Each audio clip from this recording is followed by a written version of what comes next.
சங்கர் போன்ற காம கொடுரனுக்காக அதை அவர் சொல்லி வைத்தாரோ என்று அதை விட்டுட்டு பெண்கள் என்றால் போக பொருளா அட்ஜஸ்ட்மெண்ட் பண்ணிக்கிறான் அப்படின்றான். அப்ப இவன் வீட்டுல இருக்கவெல்லாம் அட்ஜஸ்ட் பண்ணிக்கிட்டாளா?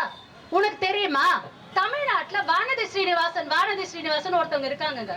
பெண்களை இவ்வளவு கேவலமா பேசுறான் அந்த கேடு கேட்டவன், அவனுக்கு வந்து நீ சப்போர்ட் பண்ற. மாதர் தம்மை இழிவு செய்யும் மடமையை கொளுத்துவோம் என்று பாரதி அன்றே சொல்லி வைத்தான். அவன் எதற்காக சொல்லி வைத்தான் என்று தெரியவில்லை. ஆனால் யூடியூபர் சவுக்கு சங்கர் போன்ற காம கொடுரனுக்காக அதை அவர் சொல்லி வைத்தாரோ என்று எனக்கு இன்று நினைக்க தோன்றுகிறது. சவுக்கு சங்கருக்கு அம்மா கிடையாதா, பொண்டாட்டி கிடையாதா, இல்ல அக்கா தங்கச்சி தான் கிடையாதா? இத்தனை யூடியூபர் நண்பர்கள் இங்க இருக்கிறாங்க. யாரெல்லாம் நீங்க இப்படி பேசுறீங்களா? அவன் வேலை என்ன? ஒரு யூடியூப் நடத்துறானா, அது யூடியூபை நடத்திட்டு அவன் பாட்டு அவன் வேலையை பார்த்துட்டு பாக்கெட்டை ரொப்பிக்கிட்டானா போயிட்டே இருக்கணும். அதை விட்டுட்டு பெண்கள் என்றால் போக பொருளா? அந்த காலத்தில் தான் மண் பெண் பொன் பொருள் என்று எங்களை சூறையாடி கொண்டிருந்தார்கள்.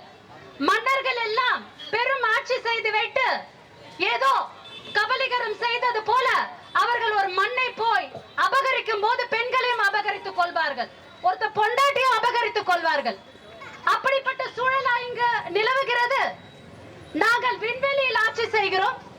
இந்த நாட்டின் குடியரசுத் தலைவர் ஒரு பெண்ணாக இருக்கிறார். காங்கிரஸ் கண்ட வழிமுறையில் UPA 1 and UPA 2 எங்களுடைய அன்பு தலைவி சோனியா காந்தி ஒரு பெண்ணாக இருக்கிறார். இந்த நாட்டிற்கு போர் வந்த சமயம் ஒரு பொட்டு தங்கம் கூட இல்லாத இந்த நாட்டிற்காக தானம் செய்த இந்திரா காந்தி வழி வந்தவர்கள் நாங்கள். அன்று சீதை கூட தீக்குளித்தாள். சீதை முதல் இன்று இருக்கக்கூடிய பெண்கள் எத்தனை பேர் ஆணாக இருந்தாலும் நம்ம எல்லாம் பார்த்து பயப்படக்கூடிய, மரியாதை கொடுக்கக்கூடிய ஒரு காக்கி சட்டை தானே இன்று இருக்கக்கூடிய காக்கி சட்டை அணிந்துள்ள பெண் சகோதரிகள். அவர்களை பார்த்து இவன் என்ன சொல்றான், அட்ஜஸ்ட்மெண்ட் பண்ணிக்கிறான் அப்படின்றான். அப்ப இவன் வீட்டுல இருக்கவெல்லாம் அட்ஜஸ்ட் பண்ணிக்கிட்டாளா? உனக்கு தெரியுமா, நீ வீட்டுல இல்லாத போது உன் பொண்டாட்டி உன் சகோதரி எல்லாம் அட்ஜஸ்ட் பண்ணிக்கிட்டாளா? நான் இந்த போராட்டம் சவுக்கு சங்கருக்கு எதிராக எங்களுடைய தமிழ்நாடு காங்கிரஸ் கமிட்டியின் மாநில தலைவர் அன்பு சகோதரர் அண்ணன் செல்வ பெருந்தகை அவர்கள் நேற்று காலை எனக்கு தொலைபேசி அழைப்பு மூலமாக வந்து இது நம்ம பண்ணணுமா அப்படின்னாரு. அதை நான் பண்றேன்னு சொல்லிட்டு ஒரு 10 குடும்ப உறுப்பினர்கள் நண்பர்கள் கிட்ட கேட்கும் போது, ஐயோ அவனை எதற்கெல்லாம் நீ பண்ணாதமா. நான் சொன்னேன், ஏன் பண்ணக்கூடாது, எதுக்காக பண்ணக்கூடாது? இன்னைக்கு அந்த பொண்ணை பார்த்து இப்படி கேட்பா, நாளைக்கு எங்களை பார்த்து இப்படி கேட்பா, நாளைக்கு இன்னொருத்தைய பார்த்து இப்படி கேட்பா. இவனுக்கு அம்மா இல்லையா, பொண்டாட்டி இல்லையா, தங்கச்சி இல்லையா, அவனுக்கு பொண்ணு இருக்கான்ட்டு எனக்கு தெரியல. இப்படிப்பட்டவனை எப்படி நான் பொறுத்து கொள்வது? நான் அகில இந்திய மகளிர் காங்கிரஸ் நிர்வாகியாக அந்தமான் பொறுப்பாளராக இருந்துள்ளேன், லட்சத்தீவு பொறுப்பாளராக இருந்துள்ளேன், ஆந்திரா, தெலுங்கானா இது போல் பல மாநிலங்களின் பொறுப்பாக இருந்துள்ளேன். காஷ்மீர் முதல் கன்னியாகுமரி என்று விடுத்து அந்தமான், லட்சத்தீவு நம் நாட்டின் கடைக்கோடி என்றான the Campbell Bay, the southernmost tip of our country. அதுல ட்ரெக்கிங் மூலமாக சென்று இந்திரா பாயிண்ட் என்று இந்திரா காந்திக்கு ஒரு பெரும் சிலை உண்டு. அங்க போய் அக்டோபர் 31ஆம் தேதி 7 வருடங்களுக்கு முன்னால் முதலைகள் வாழும் குளத்தை தாண்டி மலை மீது ஏறி பாம்பின் மீது நாங்கள் அங்கு பயணம் செய்து அங்கு போய் நான் அவளுக்கு அன்னை இந்திரா காந்தி அவர்களுக்கு அஞ்சலி செலுத்தியவர். நாங்கள் எல்லாம் அயர மாட்டோம். பிரிஜ் பூஷன் சிங், நான் அகில இந்திய மகளிர் காங்கிரசின் பொறுப்பாளராக இருந்த போது பிரிஜ் பூஷன் சிங் டெல்லியில் தலைநகரில் அரசியல் செய்துவிட்டு இங்க வந்திருக்கிறோம். சவுக்கு சங்கர் அவர்களே, நீங்க வெளியில வந்துட்டு எங்களை பத்தி எதனா சொல்லி பாருங்க, வாங்க வெளியில வாங்க. ஆனா நீங்க வந்தாதானே தமிழக காவல்துறைக்கு உண்மையாகவே மானம், வெக்கம், ரோஷம் இருந்தால் அவரை நீங்க வெளியில வரக்கூடாது. உங்க வீட்டு பெண்கள் உங்களோட இரவு பகலாக வெயில் மழை என்று கடும் வெயிலிலும் வெள்ளத்திலும் வேலை செய்யற அந்த பெண்களை பார்த்து அவன் என்ன சொல்றான்? இருக்கிற அத்தனை கேஸ் போடுங்கயா, ஒரு கேஸ் விடாதீங்க, அத்தனை கேஸ் போடுங்க. இந்த மாதிரியான ஒரு காம கோடுரன், இந்த மாதிரியான ஒரு கேவலமான ஒருத்தர் வெளியே வரக்கூடாது. அந்த ஆள் வெளியில வந்தா அன்னைக்கு நாங்க அவனை செருப்பால அடிப்போம். அந்த ஆள் சென்னைக்கு வர நாளை வந்து நீங்க மார்க் பண்ணி வைத்துக் கொள்ளுங்கள், கண்டிப்பாக செருப்பால் அடிப்போம். செருப்பு தொடப்ப எல்லாத்தாலையும் அடிப்போம். இது ஓபன் சேலஞ்ச். நீங்க பாருங்க, பிரிஜ் பூஷன் சிங் அவர்கள் எம்பி, அவருடைய பையனுக்கு தான் இந்த வாட்டியும் பிஜேபி வந்து எம்பி சீட்டு கொடுத்திருக்கு. அவர் மேல எஃப்ஐஆர் போட்டுச்சா டெல்லி போலீஸ்? சாக்ஷி மல்லிக் அப்படின்னுட்டு நம்ம நாட்டுக்கு பதாகைகள் வாங்கி கொடுத்த, ஒலிம்பிக் பதாகைகள் வாங்கி கொடுத்த நம் சகோதரிகள் வெளியில வந்து போராடுறாங்க. இந்த சைடு பார்லிமெண்ட் ஓபன் பண்றாரு, நாங்க அங்கதான் இருக்கோம். நான் பல போராட்டங்களில் களம் கண்டு பல தரம் வந்து போலீஸை எதிர்த்து நாங்க பல தரம் வந்து காலையில இருந்து சாயந்தரம் வரைக்கும் டீடைன் பண்ணுவாங்க. 6 மணி 7 மணி 8 மணி வரைக்கும் கூட விட மாட்டாங்க டெல்லி போலீஸ் எங்களை. சரிங்களா? அந்த சாக்ஷி மல்லிக்குக்காக நாங்க போராடுறோம். அந்த பொண்ணுங்க கையில இந்திய தேசிய கொடியை, நமது கொடி காத்த குமரன் போல இந்திய தேசிய கொடியை வைத்துக் கொண்டு அந்த பெண்கள் நடு ரோட்ல போராடுறாங்க. அங்க நமது குடியரசுத் தலைவராக மாண்புமிகு திரௌபதி முர்மு அவர்கள், அந்த அம்மா ஒரு விதவங்க, அந்த அம்மா ஒரு ஆதிவாசி இனத்தை சார்ந்தவர். இவங்க ஜஸ்ட் ஷோக்காக அந்த அம்மாவை வந்து குடியரசுத் தலைவராக ஆக்கிவிட்டு அவங்கள பாராளுமன்றத்துக்குள்ள விடுறதில்ல, அயோத்தியா கோயில் உள்ளே விடுறதில்ல. இந்த பிரிஜ் பூஷனுக்கு எதிராக அகில இந்திய மகளிர் காங்கிரஸ் சார்பாக நாங்கள் கோர்ட்டை அணுகி அவன் மேல வந்து எஃப்ஐஆர் போட வச்சோம். இதுதான் ராம் துலாரே வழக்கிலையும் நாங்கள் பண்ணோம், இதுதான் ஹத்ரஸ் வழக்கிலையும் நாங்க பண்ணோம், இதுதான் லக்கிம்பூர் வழக்கிலையும் பண்ணோம். இப்படி தென்னகத்திற்கு நோக்கி நான் வந்துள்ளேன். அகில இந்திய மகளிர் காங்கிரஸில் இருந்து நான் புயலாக தான் வந்துள்ளேன் என்று சொல்லுவேன். மீண்டும் மீண்டும் மீண்டும் மீண்டும் சவுக்கு சங்கர் இது போலவே பெண்களை கேவலமாக பேசிக் கொண்டிருந்தார்கள். தொடர்ந்து எதிர்ப்போம், தொடர்ந்து பெட்டிஷன்ஸ் போடுவோம், தொடர்ந்து கேஸ் போடுவோம். எங்களுக்கு ஒண்ணு கேஸ் புதுசு இல்ல, எங்களுக்கு ஒண்ணு போலீஸ் புதுசு இல்ல, எங்களுக்கு ஒண்ணு உன்ன மாதிரி காம கொடுறன் புதுசு இல்ல. என்னைக்கெல்லாம் ஒரு பொம்பளை துணிஞ்சு அரசியல்ல வராலோ, என்னைக்கெல்லாம் ஒரு பொம்பளை வீட்டை விட்டு குடும்ப சூழ்நிலையை கருதி வேலை செய்ய போகிறாலோ, என்னைக்கெல்லாம் நாங்க வந்து ஒரு பாதுகாப்பு, எங்க குடும்பத்தை பாதுகாக்கிறதுக்காக நாங்க எங்க குழந்தைங்களை விட்டுட்டு கணவரை விட்டுட்டு, நல்லா 2 பசங்க, ஒரு பையன் ஃபாரின்ல படிச்சிட்டு இருக்கா, இன்னொரு பையன் வேலை செஞ்சிட்டு இருக்கா, பிசினஸ் பண்ணிட்டு இருக்கும் போது இவங்களை எல்லாரையும் விட்டுட்டு 40 நாள் குழந்தையா இருக்கும் போது கூட விட்டுட்டு நாங்க வந்து களப்பணிக்கு வருகிறோம். அப்போ ஒரு பெண்ணின் கஷ்டம் என்ன என்று எங்களுக்கு தெரியுது. நீ யூடியூப் நடத்துறியா, நடத்து. பிஜேபி கிட்ட காசு வாங்குறியா, வாங்கிக்கோ. ஆர்எஸ்எஸ் கிட்ட காசு வாங்குறியா, வாங்கிக்கோ. நீ என்னவெல்லாம் எங்களை கூட்டணி கட்சி, எங்க கட்சியை பேசுறியோ, எங்க கூட்டணி கட்சியை பேசுறியோ, எங்க முதல்வரை பத்தி நீ கேவலமா பேசுற. தமிழகத்துல இருந்துகிட்டு தமிழகம் மாதிரி ஒரு அருமையான தமிழ்நாடு எங்கேயுமே கிடையாது. ஏனென்றால் நம்ம கிட்ட அந்த அளவுக்கு பாதுகாப்பு இருக்கு. யூபில போய் நீங்க நடந்து பாருங்க. யூபில ராத்திரில எல்லாம் நீங்க அப்படியே நடந்து போயிட முடியாது. ஃபுல்லா அங்க வந்து குடிக்காரனுங்க, அவர்களை வந்து போதை மயக்கத்திலே வைத்திருப்பார்கள்.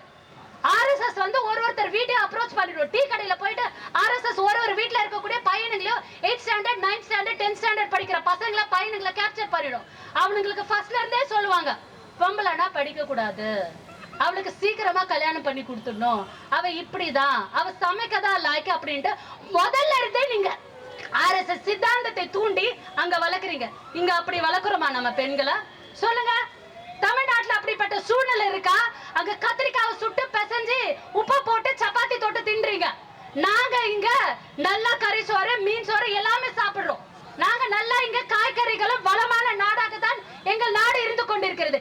இப்படிப்பட்ட தமிழகத்தில் புல்லுருவி போன்று பாஜக ஊடுருவி உள்ளது. தமிழ்நாட்டுல வானதி ஸ்ரீனிவாசன் ஒருத்தவங்க இருக்காங்க. நான் வந்து தமிழக மகளிர் காங்கிரஸ் தலைவிதான். உங்களோட இப்போ நான் ஒரு 10 நாளைக்கு முன்னாடி பொறுப்பேற்ற போது, நான் பொறுப்பேற்ற அடுத்த 15வது நிமிடம் மவுண்ட் ரோட்ல தரையில இறங்கி போராடுறாங்க. அங்க இருந்து இன்ஸ்பெக்டர் சார் ஓடி வராரு. என்னங்க மேடம் திடீர்னு எங்களுக்கு தெரியவே இல்லையா அப்படின்னு சொல்லி ஓடி வராரு.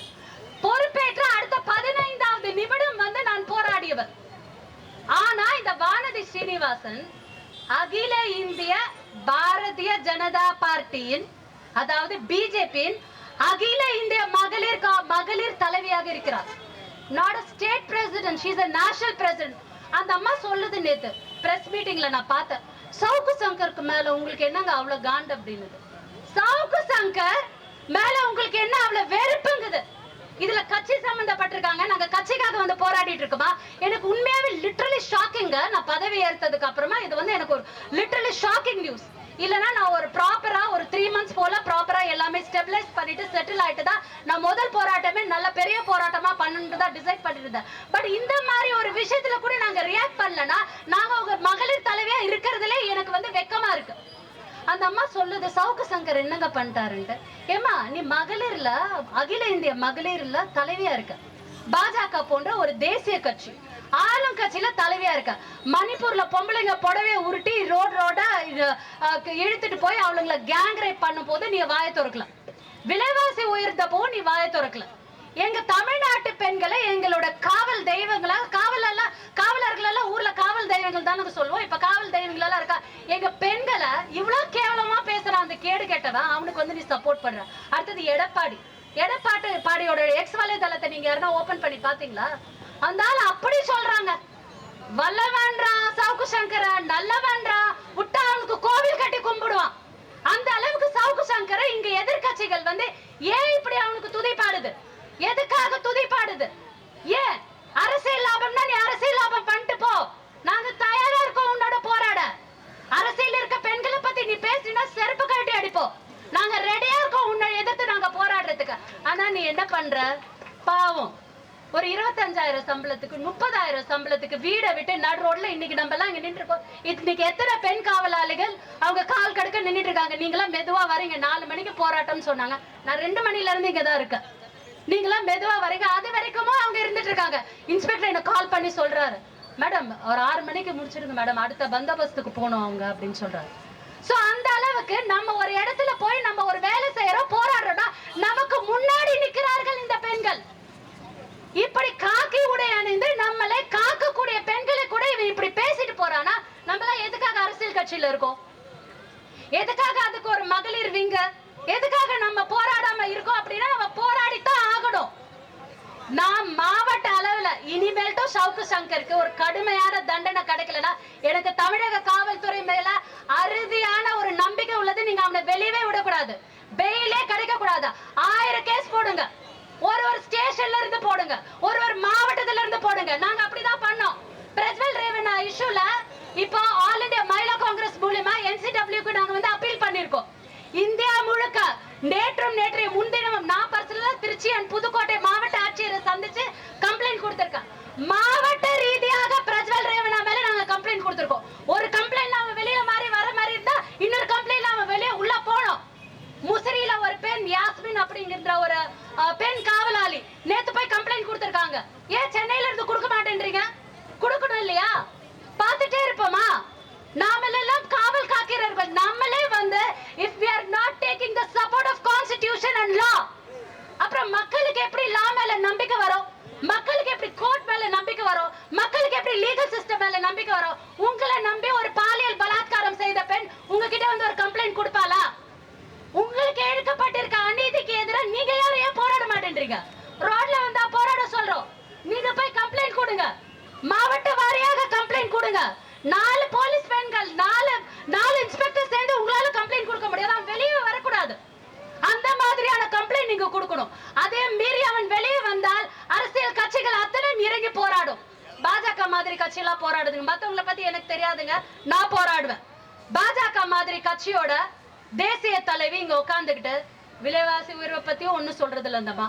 பிரஜ்வல் ரேவண்ணா இதுக்கு முன்பு எப்பவுமே இந்த மாதிரி மாஸ் கேங் ராப் நடந்திருக்காங்க. எங்கனா கேள்விப்பட்டிருக்கீங்களா? the biggest sex scandal in the era, not only in our country, நம்மளோட கண்ட்ரில மட்டும் இல்ல. இவனுங்க என்ன சொல்றானுங்க? பேட்டி பச்சாவ் பேட்டி படாவ், சப்கா சாத் சப்கா விகாஸ், ஆதி ஆபாதி பூரா ஹக். ஆதி ஆபாதி பூரா ஹக் அப்படின்னா பாதி மக்கள் தொகையில் இருக்கக்கூடிய பெண்கள் உங்களுக்கு தான் அத்தனை உரிமையும் சொல்றாங்க பிஜேபி. ஆனா குடுக்குறானுங்களா? கிடையாது. 33% women reservation நம்மள சீட் பண்றாங்க. அதே மாதிரி தான் பிரஜ்வல் ரேவண்ணா 2906 செக்ஸ் வீடியோக்கள். இதுக்கு முன்னாடி ரேபிஸ்ட் நம்ம பார்த்திருக்கோம். இத மாதிரி பெண்ணை கற்பழித்து தன்னுடைய மகள் வயதில் இருக்கக்கூடிய பெண்ணை 65 வயது பாட்டி கையெடுத்து கும்பிடுறாங்க, என்ன ஒண்ணும் பண்ணாதையா அப்படின்ட்டு. அப்படி என்ன இவனுங்களுக்கு தொடப்ப கட்டைக்கு புடவை கட்டினா கூட பாப்பீங்களாடா? அப்படி என்ன உனக்கு அப்படி ஒரு கேவலமான புத்தி? கர்நாடகா உமன்ஸ் கமிஷன் சுவோ மோட்டோவா இந்த கேஸை எடுத்து within 1 hour எங்களுடைய அகில இந்திய மகளிர் காங்கிரசின் தலைவி அல்கா லாம்பா அவர்கள் மாணவர் காங்கிரஸில் இருந்தே அவர் வந்து ஒரு போராளி, அவருடைய ஆர்டர்ஸ்க்கு இணங்க உடனடியா இந்த கேஸை நாங்க எடுத்து இமீடியட்டா எஸ்பிக்கு இன்டிமேட் பண்ணிட்டு, இமீடியட்டா சிஎம்க்கு இன்டிமேட் பண்ணிட்டு, இமீடியட்டா எஸ்ஐடி ஃபார்ம் பண்றோம். இவன் அதுக்கு முன்னாடி எஸ்கேப்புங்க, ஜெர்மனிக்கு போயிட்டான். எப்படி போனா? டிப்ளமேட்டிக் பாஸ்போர்ட்ல எம்ஏயோட உதவியோட நீ போயிருக்க. இன்னைக்கு சென்ட்ரல் கவர்மெண்ட் நடிச்சா அவனை கொண்டு வர முடியுமானா? முடியும். ஆனா பண்ண மாட்டாங்க. சவுக்கு சங்கர் போன்ற ஆளை வெளியவே வராத மாதிரி கேஸ போட்டு அவனை உள்ள போட முடியும்னா முடியும். சென்ட்ரல் கவர்மெண்ட் பண்ண மாட்டாங்க. ஆனா தமிழகத்தை ஆண்டு கொண்டிருக்கிற திமுக மற்றும் அதன் கூட்டணியில் உள்ளக்கூடிய காங்கிரஸ் கட்சி மற்றும் அலையன்ஸ் கட்சி நாங்கள் அனைவரும் சேர்ந்து காவலர்களுக்கு, எங்கள் பெண் காவலாளிகளுக்கு எதிரான இந்த போராட்டத்தை பெரிய நாங்க பப்ளிசிட்டிக்காக இதுல பண்ணலங்க. உண்மையாக உணர்வோட உணர்ச்சியோட பண்றோம். உண்மையான உணர்ச்சியோட உங்கள் மேல் இருக்கக்கூடிய ஒரு பாசத்தோட ஒரு உணர்வோட பண்ணுகிறோம். கண்டிப்பாக இதை எதிர்த்து நாங்கள் போராடுவோம். அவனை நீங்க போலீஸ்காரங்கள வெளியில விட்டீங்கன்னா மறுபடியும் நாங்க போராடுவோம். ஆனா இங்க இருக்கக்கூடிய காவலாளிகள் உங்கள் உயர் அதிகாரிகளிடம் பேசுங்கள். இதில் உங்களுடைய டிபார்ட்மெண்ட்டுக்கு இழைக்கப்பட்ட பெரும் கொடுமை, பெரும் கொடூரம். இத ஒரு பப்ளிக்கா நாங்க பார்த்து இவ்வளவு ரியாக்ட் பண்றோம். நீங்க ஏன் ரியாக்ட் பண்ண மாட்டேன்றீங்க? நாங்க பிரஜ்வல் ரேவண்ணா கேஸ்ல ஒரு டிஸ்ட்ரிக்ட் வைஸ் போயிட்டு மாவட்ட ஆட்சியரை பார்த்து கம்ப்ளைண்ட் பண்றோம். why don't your women heads do it? நீங்களும் பண்ணணும். இதை நாங்கள் வலியுறுத்தி இங்க இருக்கக்கூடிய காவல் நண்பர்களிடம் கேட்டுக்கொள்கிறேன். வாய்ப்பளித்தமைக்கு நன்றி. வணக்கம்.